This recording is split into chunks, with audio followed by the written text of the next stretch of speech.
Let me start we will talk today about anatomy of live ops, about details, about what is inside, how to do it, and who am actually I.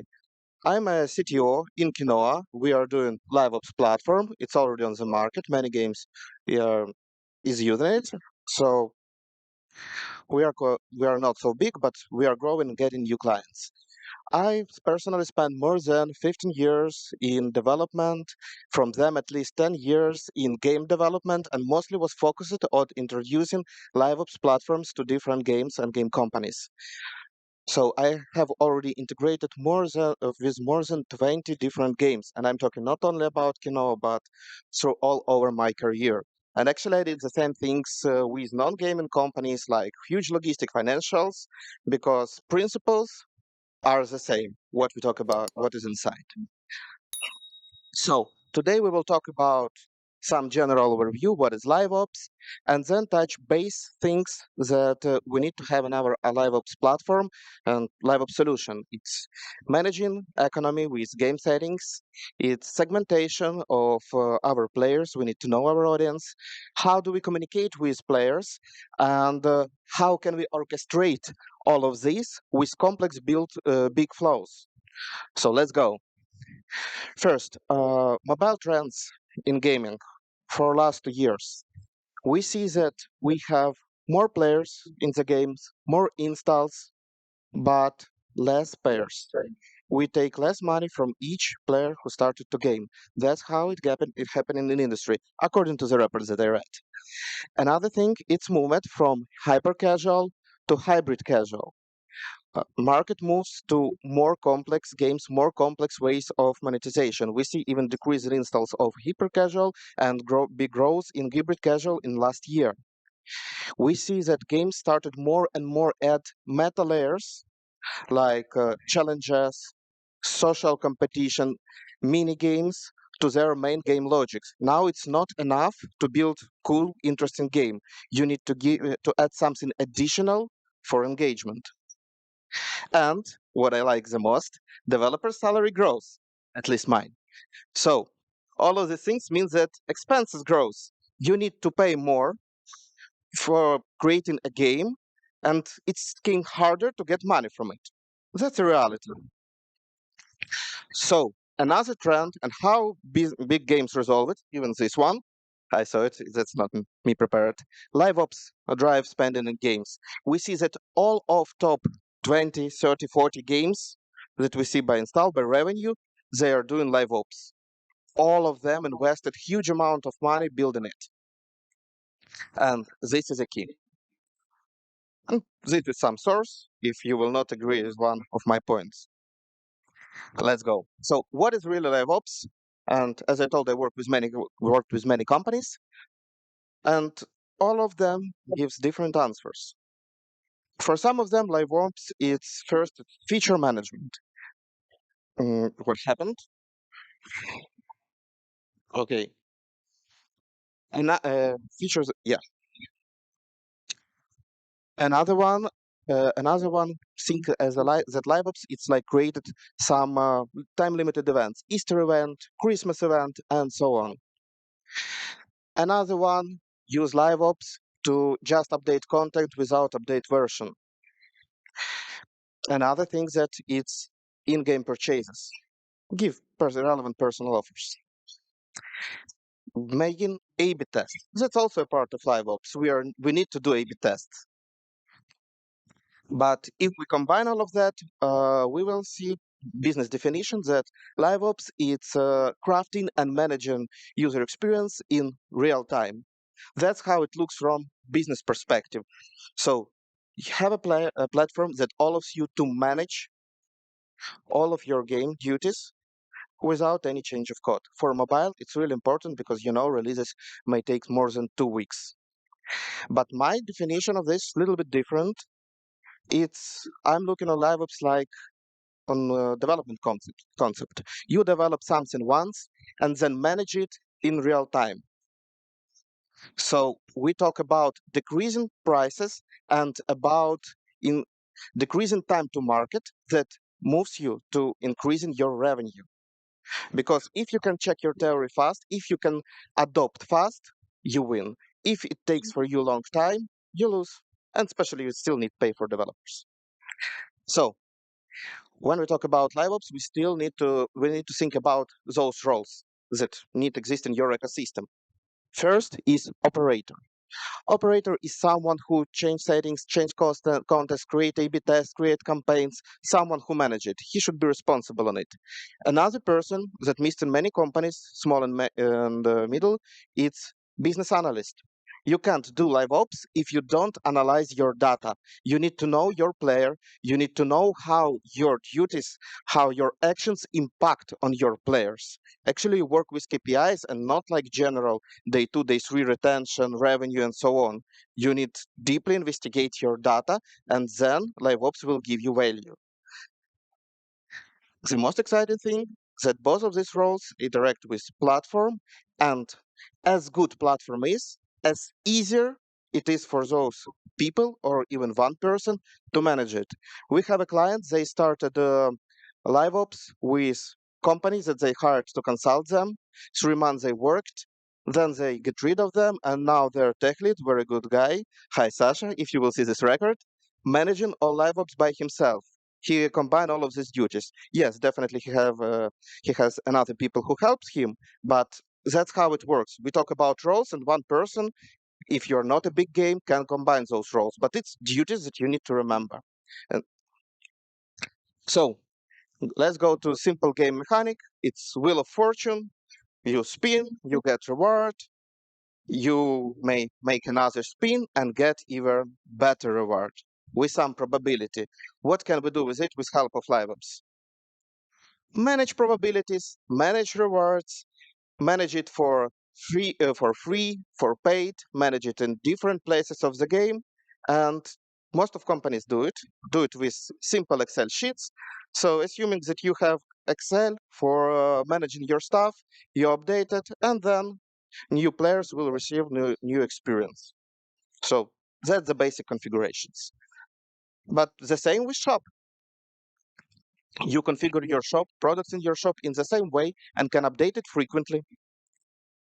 It looks like that, simple table. But what's important here, when we talk about the shop, we talk about different items there. It can be coins, it can be boosters, it's packs. So it's pretty hard to manage it in one file. So my base recommendation about it, think from the beginning, from business perspective, not from technical perspective. Developers will implement it easy. About the structure of your configuration. Make configuration per feature. And for example, have chest in the shop, but have separate configuration for a chest. It will be much easier to manage if you create lots of small dedicated configurations instead of one big file. So how it looks, pretty simple. Operator create platforms, settings. Game gets these settings. Looks nice, very easy. Even June can implement it. But one thing, you not always have internet connection. So here are two tips that help with it. First, use defaults. Business need to identify what will be default if player just installs the game and then opened it first time in offline. Our Wheel of Fortune will not work because it will not get settings. So you need to have defaults inside the code, not manageable. But after the first login, upload those settings and then use them as a defaults. Even if connection disappeared, you will get last ones. Before we go to segmentation, another tip that don't upload very big files, upload stuff when you need it.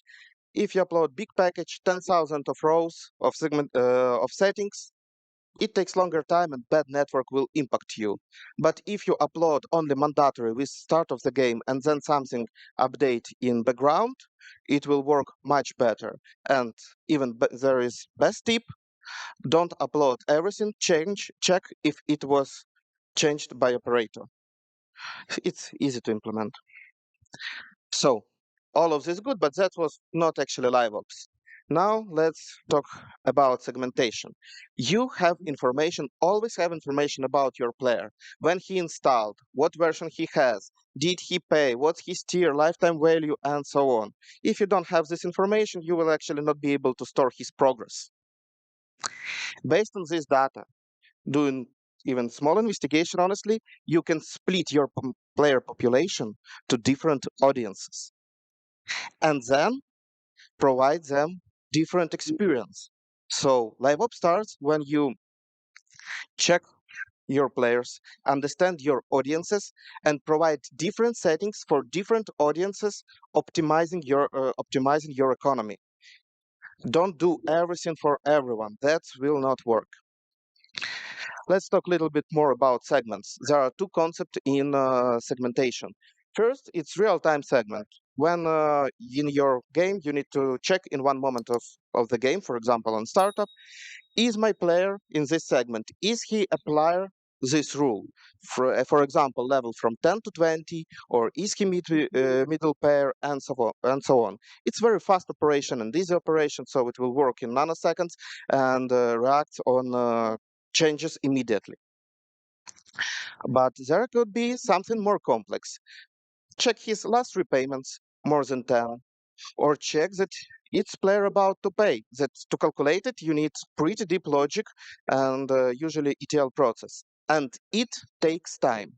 Also, if you need to upload all users that are in segment, it's also physically takes time because you need to go to your data retrospectively and each player creates thousands of events per day. So analyzing all of this data takes time. You can't do it in real time. So there is a hybrid solution for segmentation. Still, we have our operator that upload settings. Still, we have LiveOps platform. Now, LiveOps platform provides segmented settings. So you ask, give me a setting for my Wheel of Fortune, and based on an audience, player will get the most relevant one. But more than that, you may build ETL process that will export some calculated data to your platform. Calculate if it's a pair. Also, you can put AI here. That's exactly a place where AI will be in your platform. Separate AI from LiveOps. AI calculate data. LiveOps creates player experience. And another last tip about configurations: use priority. You don't need to care how your segments overlaps. You may use default, you may use 7 days pairs config. If he is not in one, he will go to second. If he's not in second, he will go to third. So with this model, you don't need to be mathematic and think a lot just to create relevant models that will provide the best settings. Okay, that's everything about settings, but let's move next. Let's take a simple example of one of our clients. We have solitaire game. There is a mechanic that they play solitaire, earn tokens, build city. When they build city, they travel to another city. So main game mechanic and additional game mechanic. But company faced with an issue. Their players started to play only solitaire. They didn't build. They didn't ever open it. They started to do something at the beginning to teach him, but players were not motivated. So what did they do? Let's show small video. Sound changed. Okay, they started communicate to player during his player experience. New players, old players, so not using only tutorials. They sent an in-app with proposal build and get extra coins. Coins allows to play better, build in solitaire. He won, he got an in-app. So up to his behavior, he get a reward that leads him to do something. And engagement immediately came grow. Also, they communicated it via pushes. So we talked about segmentation. Now we start to talk about communication. How can we communicate with our players? First, pushes, something that knocks in your phone and remind you go back to the game. Another channel, email, also very good, especially if you have some complex promotions. But the most important, in-apps, communication inside your application. Let's talk a little bit about it. What is an in-app? It can be simple image. It may have some text, some reward. It may even not have a button, just something. It can be just communication. Personal offer, also an in. Even watching an ad, update your application, go to special room, deep link, all of these things, it's communication inside an application. And it can be much more complex than image with one button. It can be some complex template with several call to actions, with some rules between these call to actions, some reward based on call to actions, and so on. So treat it as something more complex. But what is even better with in-apps, it's how do you give in-apps? You give them in real time based on player behavior in this moment. The fastest way is react on event. He built something, he won something, he deleted something. React on event and immediately communicate. Build a story, talk with your player, give him this level of personalization, and he will like it. Also, it gave big flexibility in creating of live ops campaigns. We will talk about it in next section. Another benefit of in-apps is just not a pop-up that you show and forget. You may give those in-apps in any moment of game, show them, postpone showing, and save them. All of player to get it from some placement. Here you see on top lobby placements with in-app. Each of these pages, it's an in-app. You click on it, you get it. And you can manage exact place, given and dedicate in-app to exact place. It makes us possible to replace them. So we manage those lobby with replacing in-apps up on events. Now we don't need, when we have inbox, we don't need to send the same in-app many times. We remind, for example, 1 hour left, or remind 2 times with some cooldown, because your reminder also can be on an event and with a cooldown. So you can build reminder logic. Eligibility. You may have in-app that can be used 3 times, for example, special offers, time limited, but now also count limited. I think you will be happy if your player will pay 3 times instead of one. Parameterization. That's also important thing. You can build your in-apps in a way when you talk with the names or provide some information like you need to build 3 building to receive a super reward. You build 1 of 3, 2 of 3, 3 of 3. You don't need to ask your artist copy paste art and so on. You create one and set parameters there. We will talk about tools that allow us to do this. And even with this placement, lobby placement concept, you can manage your shop now, not only like settings, but also like a lobby placement when you change items based on player behavior and replace it. This concept gives you this possibility. Okay, let's go next. Resources. We talk about some rewards inside the in-apps, but what can it be? Game currencies, the most simple one. We always give coins. We can give boosters. We can give some artifacts. If, for example, it's RPG game, it can be sword, it can be some weapon, how, don't know. Collectibles. Very good logic when you give a cards and players need to collect an album. And the most interesting that not a lot of people use, mini games. Remember our Wheel of Fortune? We can give it as an in-app. We can open mini game for 1 hour with an in-app. Only from in-app that is in lobby placement, player can go there. He feels this experience, and then he need to pay, for example, for it or get a subscription. That's what you can do.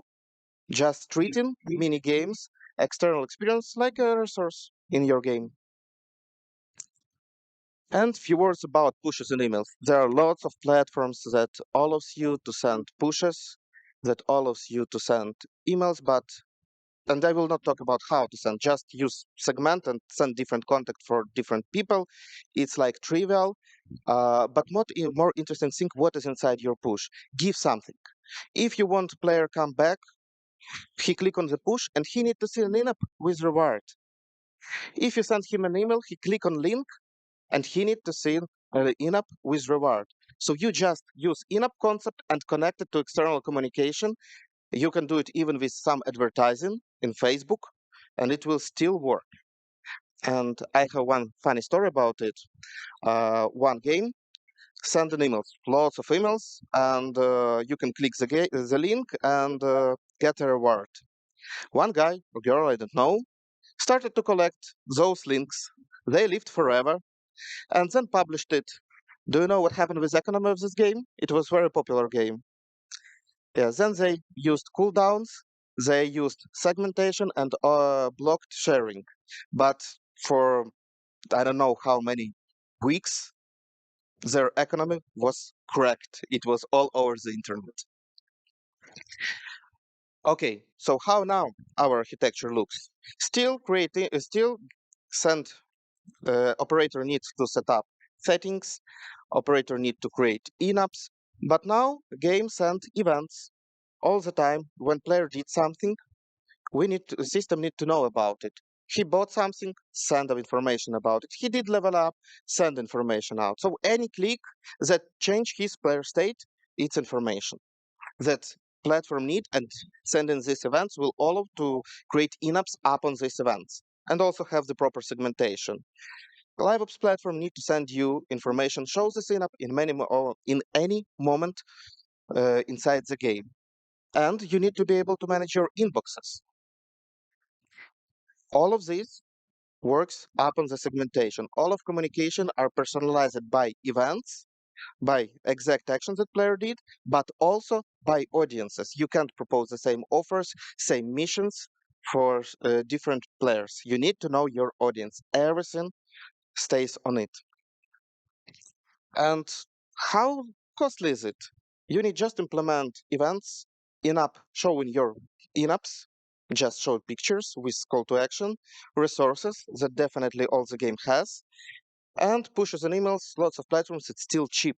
So integration is not like a years. If you choose one of LiveOps platform, called mine, you can integrate in several weeks because that's simple task. We talks about 5, 6 REST calls. But magic starts not there. Magic starts when we take this event-based concept and start to build big decision trees upon on it. So we have a model, event, condition, and action. Event, something that player did. Condition, it's some filtering upon this event, not always segmentation. If you did payment from $2 to $5. It's not in player state, but it's event data. And action, usually it will be an in-app. It can be immediate action. It can be postponed actions that you want to give, for example, in 30 seconds, in 2 minutes. But in our example, players did session. We give it's like first offer. We give player an offer, and he may use it. What's happened next? If player used it, amazing. We give him another offer with 60% more.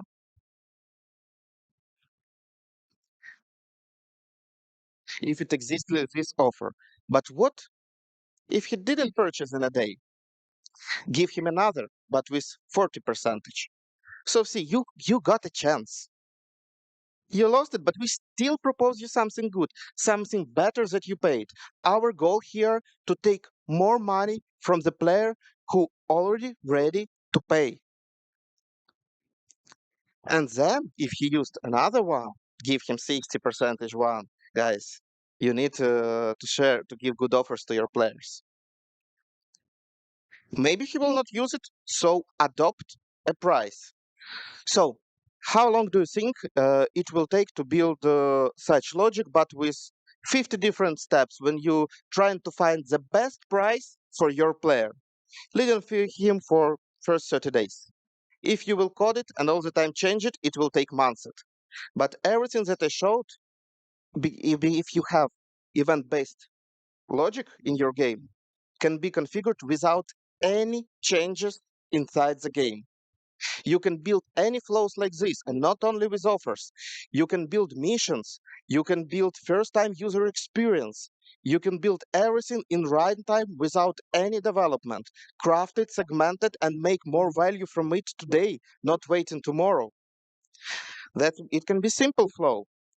It can be something more complex, and it can be something really, really huge. Actually, we have much more bigger, but I can't put it on the slide. Thing is that based on event, condition, action, model, you can build strong decision trees, hard logic, inject it to the game, personalize it, and tune it without any development. And that's when you really get your power of live ops. Your developers building the features that are adopted to be configured by live ops platform. And then operator can do his own job. Let's watch small video. That's how long it takes to configure.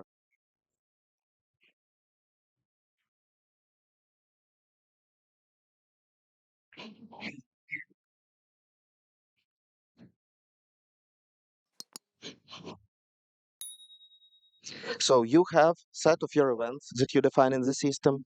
You know parameters of these events, and you can give different in-ups. And you just build it without any knowledge of code, without any real need to deploy something to production for limited audience, for all players, whatever you want, get KPIs and improve. And it costs not a lot of time.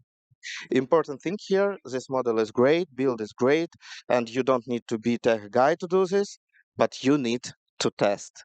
Live ops, it's not only about building campaigns. It's always about additional testing on it requires QA, it requires test audiences, it requires A/B test to do it properly and don't break your game.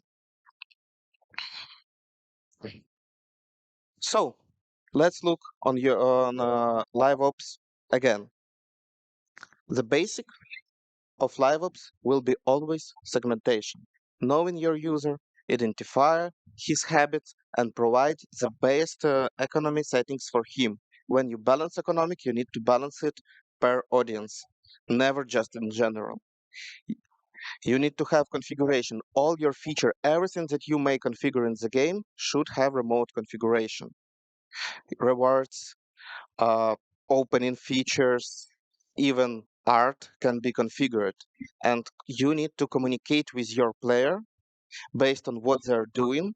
As much communication as you have, that's great. Small thing about communication that I didn't tell. If you have 100 pop-ups at the beginning, I think your game will die. Will die. So yes, you need to manage cooldowns. You need to manage all of these rules to not overkill. But still, if you will do it and not do it, difference is significant. And on top of this, you need to have flows to build player journeys, to build his experience, and make it happen. So I moved pretty fast. So we are Kinoa. We are here to maximize your game true potential. And let's go to Q&A questions. Any questions? Yep.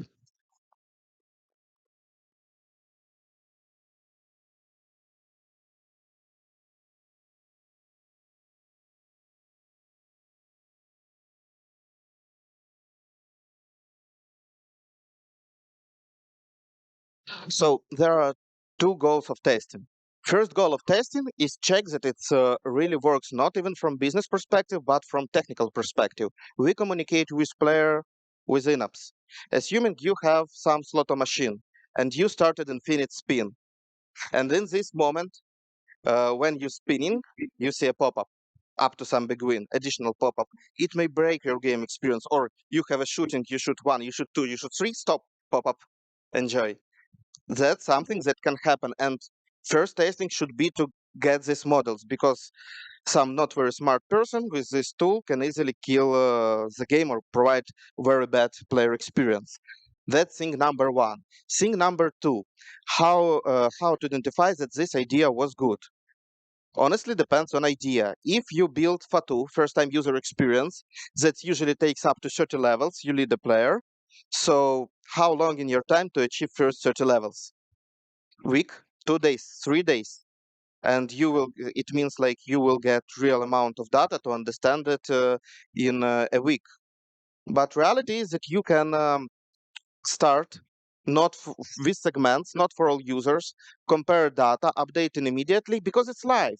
It's real time. You don't need to make like proper A/B tests all the time, comparing control, non-control. You see your numbers in runtime and adopt to it. It's more about a flow of decision making instead of like iterations. That model works better from my experience. Other questions?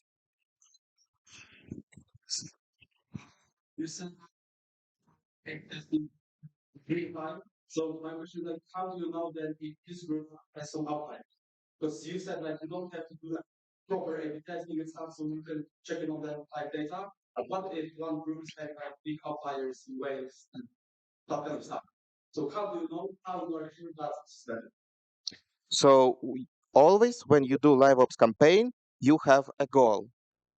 For example, increase revenue. We talked about in-app. In your analytics, you definitely will have an event that player received those in-app. Take population who received from players who received those in-app and who didn't receive in last day and calculate for them retention or revenue, your base KPI. That's how you know.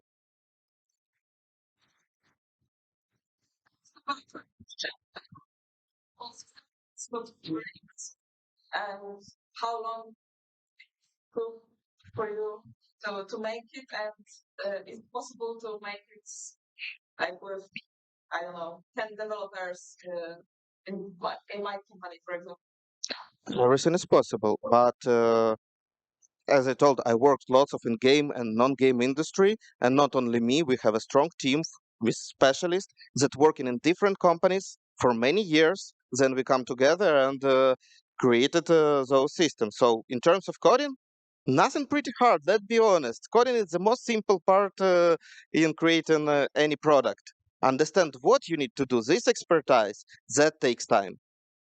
Coding experience is now not so important. And actually, I can tell like some companies, big companies that build their own live ops solution.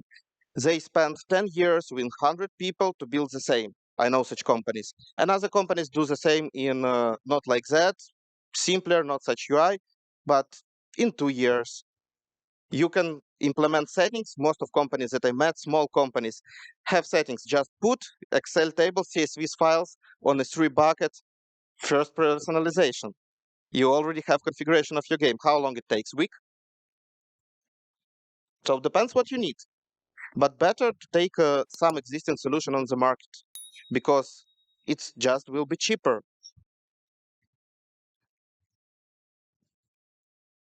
Another question?